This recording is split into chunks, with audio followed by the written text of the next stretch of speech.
से बोला शंकर भगवान की।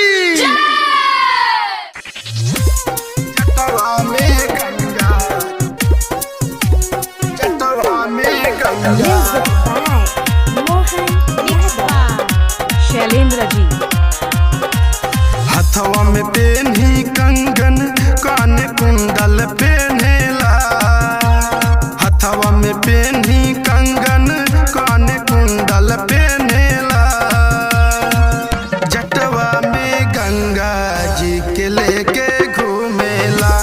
सखी हो जटवा में गंगा जी के लेके घूमेला, हथवा में पेन्ही कंगन कान कुंडल पेन्हेला, जटवा में गंगा जी के लेके घूमेला।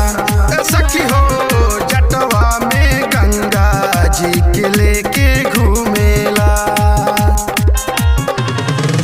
जटवा में गंगा, जटवा में गंगा, जटवा में गंगा जी के लेके घूमेला।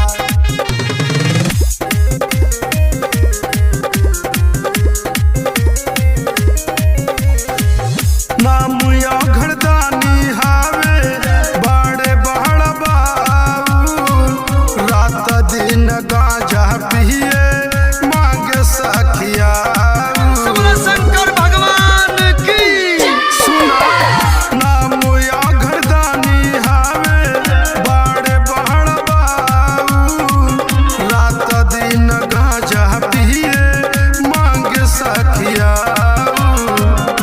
होते सुबेरे गांजा दंदन मारला, हथवा में पेनी कंगन कान कुंडल सोहेला, जटवा में गंगा जी के लेके घूमेला।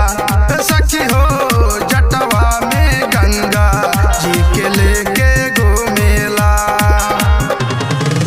जटवा में गंगा, जटवा में गंगा, जटवा में गंगा जी के लेके घूमेला।